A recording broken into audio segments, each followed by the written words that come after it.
Olá pessoal, bem-vindos a mais um vídeo. Depois de muito tempo, vou falar de 5 argumentos muito utilizados. Talvez não os mais utilizados, mas argumentos sem dúvida muito utilizados, principalmente pelos cristãos e por outras religiões também. Um deles é: eu não sou religioso, eu sou cristão. O que é um belo joguinho de semântica. Seria como dizer: não, eu não estou falando de futebol, eu estou apenas falando do Corinthians. É diferente. Ou então: não, eu não sou brasileiro, eu sou paulista. É diferente. Belo joguinho de semântica, como se isso fosse de algum jeito isentar a pessoa de apresentar argumentos válidos para a sua posição. Estranho. Mas de fato muitas pessoas usam esse argumento, que não é nada mais que um joguinho de semântica. Outro argumento também muito utilizado é dizer que ateísmo é apenas uma religião. Não crer em algo é a mesma coisa que crer em algo.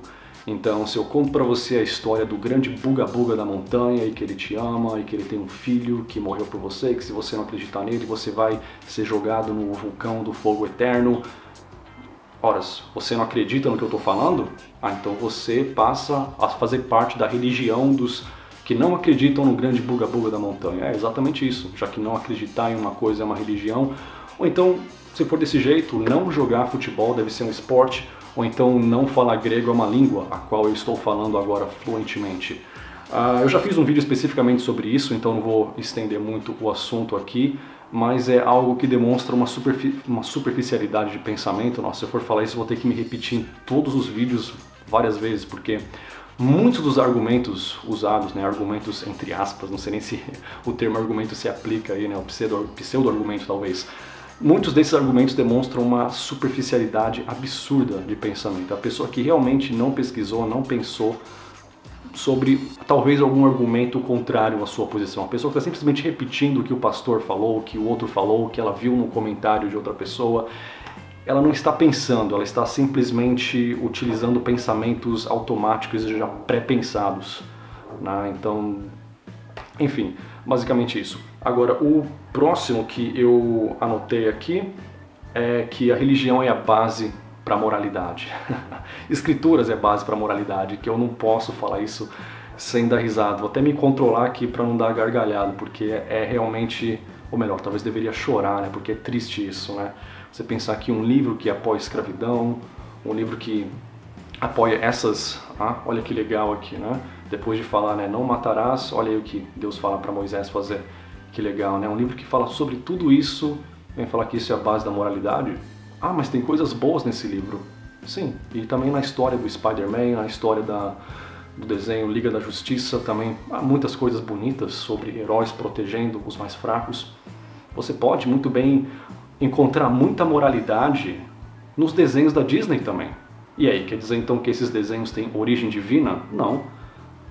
Agora, dizer que um livro que apoia a escravidão é a base da moralidade só porque se você fuçar nesse livro você encontra passagens bonitas, não é um argumento bom bastante. Não adianta dizer: não, mas isso é o Antigo Testamento, no Novo Testamento é diferente, Jesus fala de amor e tudo mais.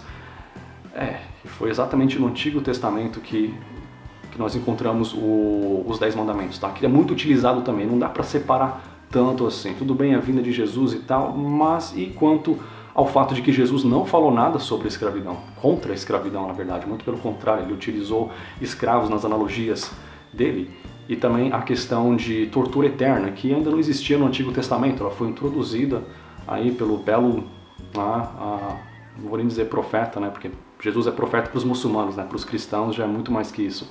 Mas aí foi no Novo Testamento que essa ideia de brutalidade infinita no lago de fogo foi introduzida. E claro, para ser justo, não é todos os cristãos que acreditam nisso, mas muitos sim. Então se você é cristão e não acredita em inferno eterno, então não fale isso para mim, vai falar aí com os fanáticos, aí, os seus correligionários que pregam essa ideia do Novo Testamento. Então escritura não é base para moralidade, é só você olhar para sociedades onde a religião não é prevalente, como Dinamarca, Holanda, os países nórdicos, e você vê que uma grande porcentagem da população não segue religião alguma, e mesmo os que seguem, os que de fato são cristãos e que vão para a igreja, a intensidade com a qual as pessoas acreditam e praticam a religião é muito menor do que no Brasil. Esses cristãos na Noruega ou na Dinamarca seriam até considerados agnósticos no Brasil, porque eles não são tão fanáticos quanto os cristãos no Brasil. Até mesmo na Austrália, onde eu morei por 5 anos, e falo por experiência própria que até os cristãos lá, pessoas que acreditam, elas não estão o tempo todo falando de religião, e agora compara aí a criminalidade, a violência, a corrupção de países extremamente religiosos como o Brasil e países aí extremamente pacíficos como os países mais pacíficos do mundo, como a Dinamarca e os países nórdicos. E eu fiz um vídeo sobre os países mais pacíficos do mundo e também sobre os mais perigosos do mundo. E é claro, como é de se esperar, não é mesmo? Os mais perigosos, os mais violentos do mundo, tcharam, são os mais religiosos, e os mais pacíficos, como é de se esperar também, nós encontramos ali os países menos religiosos do mundo. Então eu vou deixar links aqui para vocês, para que vocês assistam esse vídeo no meu outro canal. Então, a outra questão também, né? Você não vê o ar, mas você sente o vento, você respira o ar da vida. Nossa, que coisa bonita! E que até parece fazer sentido se você não pensar. E esse é o segredo para você acreditar em todas essas babaquices da Bíblia. Não pensar, né? Porque pensar, cuidado, é algo que não encaixa muito bem com a religiosidade. Ainda mais nesse país aí onde o povo só pensa em boteco e igreja. Nossa, cara, vou ter que fazer um vídeo sobre isso. Boteco e igreja, o que você mais vê no Brasil.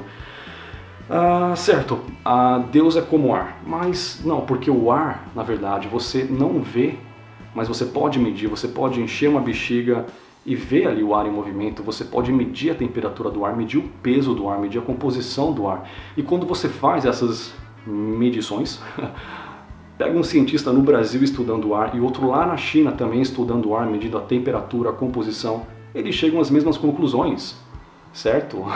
As mesmas conclusões, isso através do método científico. Agora, um cristão no Brasil, um muçulmano, talvez no Oriente Médio, chegam a conclusões cabeludamente diferentes a respeito desse Deus, que aparentemente é o mesmo Deus, é o Deus de Abraão, né? Para os muçulmanos também é o mesmo Deus, Jesus era um profeta, não era filho de Deus. E aí, chegam a conclusões cabeludamente diferentes. Nossa, faz sentido isso? Mas para os muçulmanos, Deus não tem um filho que ressuscitou. E para os muçulmanos, para os cristãos, Deus tem um filho sim que ressuscitou, e há de vocês não acreditar. Então, conclusões absolutamente opostas aí nessa análise desse suposto Deus. Enquanto que a ciência analisa a mesma coisa, ar, em países diferentes, culturas diferentes, línguas diferentes, e chega à mesma conclusão. Então não use mais esse argumento. E não pense que a ciência se limita a coisas que estão especificamente ligadas ao olho humano, ao que você pode ver e tocar com o olho humano diretamente, ao espectro visível, né? O espectro eletromagnético, ele começa ali nas ondas de rádio, depois infravermelho, coisas que são invisíveis ao olho humano, e mesmo assim nós estamos usando isso agora. O seu celular aí está usando ondas invisíveis ao olho humano, mas que são visíveis através de outros métodos. Ou então a questão da matéria escura ou energia escura. Há muitas coisas no universo que nós não vemos, mas nós sabemos que elas existem, porque a existência dessas coisas pode ser inferida, é essa a palavra certa, né? Inferred, através de observações indiretas, né? Você pode concluir que isso existe, que esse fenômeno ocorre devido a observações indiretas. E não, com Deus, até entre os cristãos há uma discordância absurda a respeito desse suposto único Deus verdadeiro e tal. Então agora, acho que eu anotei, já falamos de 4 argumentos muito usados, né? Não sou religioso, mas sou cristão, base da moralidade, ateísmo é religião. Eu não falei disso, não, já falei dessa. Então agora, Deus é como ar, o pior dos piores, né? O mais pior de ruim, né? Que prove que Deus não existe. E muitas pessoas falam isso assim num tom de confiança e de sabedoria, tipo, te peguei, você não pode provar que Deus não existe, logo você tem que acreditar e concordar com tudo que eu falo, até com as ameaças de inferninho e com a barganha de paraíso, né? Sem as quais a religião jamais poderia existir e conseguir aí tudo que ela conseguiu através de muita matança e, enfim, longa história. Mas provar que uma coisa invisível, indetectável, infalciável não existe, tá bom, vou te dar um exemplo. É como se eu pegasse aqui, olha esse mendigo, o cara não tem nada, mas se ele falasse pra você, eu sou um bilionário, você não acredita?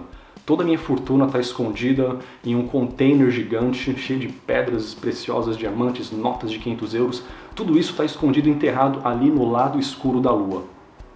Prova que eu estou mentindo.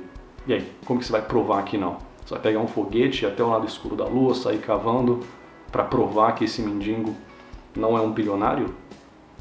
É impossível. Ou então se eu falo para você que agora lá no Polo Sul de Marte tem um unicórnio caminhando, felizmente, voando também. Prova que é mentira. Não tem como, porque esses fatos são fatos, né? Fatos entre aspas, são infalciáveis. Eu quero que vocês pesquisem o significado dessa palavra, infalciável. Assim como ela não prova que inúmeros outros deuses também não existem. Ela não prova que nenhum outro fato que você pode inventar na hora não existe, né? Fato eu digo entre aspas, tá? Se eu falar que tem um elefante invisível aqui comigo, ô Jumbo, chega aí. Aí, ó, tá aqui comigo, ó. Isso aqui é a tromba dele, ó, brincando. Ah, você não acredita? Prova então que ele não existe. Não tem como, porque é infalciável. Ah, mas é possível sim provar que algumas coisas não existem.